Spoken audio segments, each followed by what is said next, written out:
Welcome back नाज़रीन। Break से पहले वज़ीर दिफा ख्वाजा मोहम्मद आसिफ और डॉक्टर कामरान बुखारी की गुफ्तगू आपने सुनी। इस वक्त तेहरान से हमारे साथ जॉन हुसैन मौजूद हैं, मारूफ सहाफ़ी हैं। जॉन साहब, पहले तो ये बताइएगा कि इस वक्त हालात कैसे हैं तेहरान में ओवरऑल, और अवाम में क्या सोच पाई जाती है। और दूसरा, खबरें ये भी आ रही हैं कि शायद ईरानियन गवर्नमेंट का एक डेलीगेशन जो है वो पहुंच चुका है, मुज़ाकरात के लिए भी दोहा लैंड कर चुका है।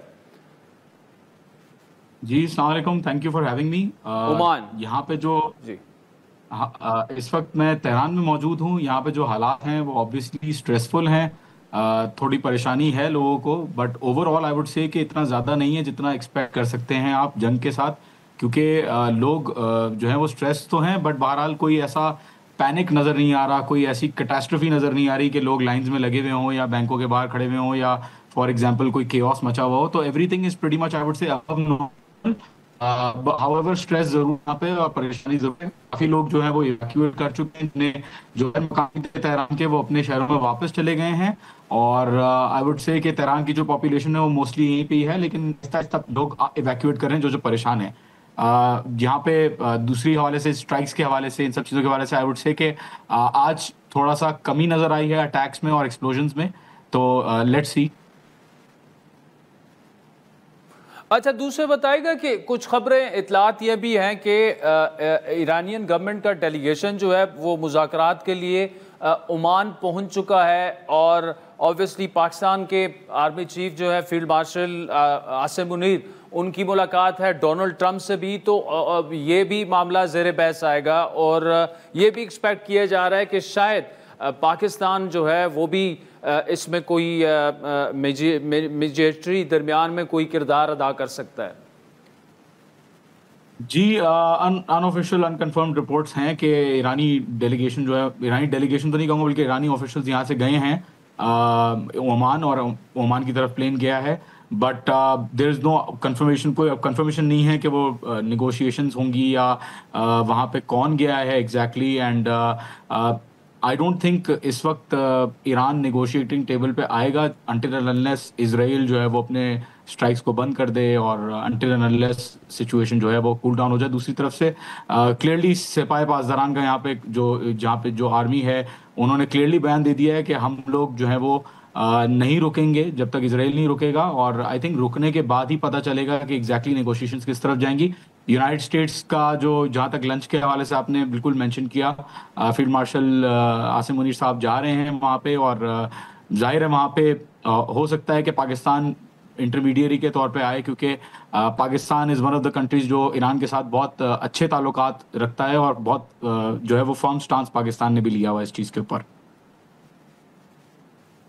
अच्छा, दूसरा ये बताएगा कि जिस तरह आपने कहा कि आज इस्राएली हमलों में थोड़ी सी कमी आई, तो ऑब्वियसली अगर वो कमी आई है तो ये एक्सपेक्ट किया जा सकता है कि जिस तरह ईरान ने अभी तक स्ट्राइक्स जारी रखी हुई थी, तो शायद ईरान भी उस तरह से आज रिटेलिएट ना करे जिस तरह से 3-4 दिनों से जब से ये शुरू हुआ है और काफ़ी डैमेज भी पहुंचा तल अवीव में। जी, स्ट्राइक्स की कमी हो सकता है कि बिल्कुल इस जो ईरान ने हमले किए कल रात को वहाँ पे, जो तेल अवीव में गिलियड सिक्योरिटी कॉम्प्लेक्स, अमन मिलिट्री इंटेलिजेंस कॉम्प्लेक्स, हाइफा में जो उन्होंने टारगेटिंग की, नेगिव डेजर्ट में जो इन्होंने थर्ड मिसाइल्स के लॉन्चर्स के ऊपर जो टारगेट किया और सक्सेसफुली पेनिट्रेट किया, जो मुख्तलिफ मकामात पे इसराइल के अंदर जो डिफरेंट गियोन एयरबेस, गिलान और इन सारी जो दूसरी जगहों पे जो टारगेटिंग हुई, पावर स्टेशंस को टारगेट किया। तो I think sufficient damage has been done to Israel.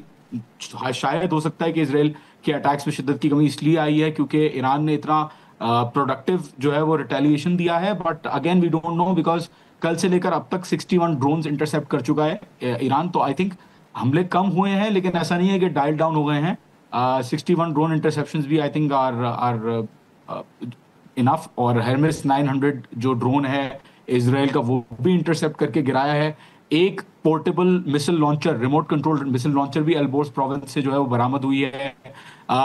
इसके दूसरे भी रीजंस हैं, वो ये है कि ईरानी इंटेलिजेंस बहुत ज़्यादा एक्टिव हो गई है और बहुत ज़्यादा जो है वो डोमेस्टिक ऑपरेशंस के अंदर उन्होंने 4 जगहों पे मुख्तलिफ 4 जगहों पे इन्होंने छापे मार के ड्रोन मैन्युफैक्चरिंग फैसिलिटीज़ को जो है वो अपने उन्होंने पाया है, कब्जे में लिया है। इन ड्रोन मैन्युफैक्चरिंग फैसिलिटीज़ के थ्रू इजराइल ईरान के अंदर ही उसको प्रोड्यूस करके कामाकाजी ड्रोन्स बना के अटैक्स जो है उनको as a primary mode of operation use कर रहा था डैमेज पहुंचाने के लिए। एट द सेम टाइम 2 दिन पहले और कल 28 मोसाद एजेंट्स को गिरफ्तार किया है और आज भी कल रात को 2 और आज सुबह 2 इजरायली मोसाद एजेंट जो है वो पकड़े गए हैं ईरान के अंदर।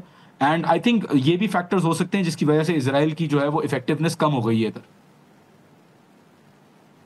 अच्छा जॉन, ये बड़ी इंपॉर्टेंट बात आप कर रहे हैं और कल ईरानियन एम्बेसडर जो हैं पाकिस्तान में, उनसे जब हमारी गुफ्तगू हो रही थी, इंटरव्यू हमने बड़ा तफसीली उनका किया, वो भी ये कह रहे थे कि काफ़ी क्रैकडाउन हुआ है क्योंकि इनिशियल जब अटैक हुआ था तो जितना उसने नुकसान पहुंचाया, तकरीबन सारी टॉप मिलिट्री लीडरशिप और फिर टॉप साइंसदानों को जिस तरह, तो वो तो बग़ैर इंटेलिजेंस के ग्राउंड पर इंटेलिजेंस के शायद इतनी प्रिसाइज कार्रवाइयाँ इसराइल ना कर पाता।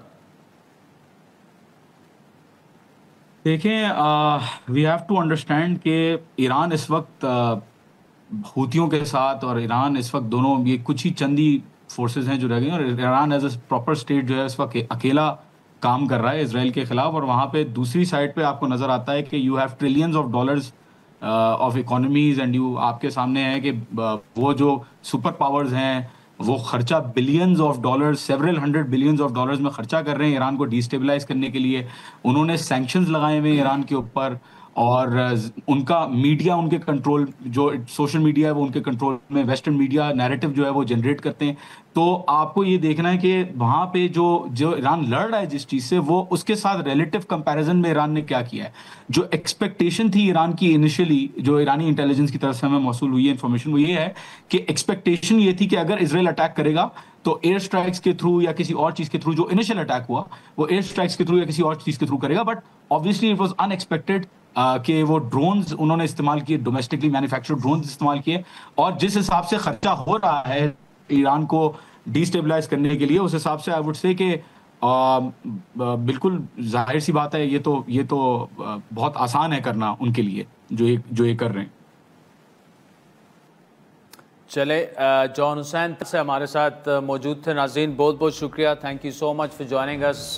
नाज़रीन आज के प्रोग्राम पर फीडबैक ज़रूर दीजिएगा। हमारा ट्विटर हैंडल है @आदिल शाहज़ेब। इजाज़त दीजिए, खुदा हाफ़िज़।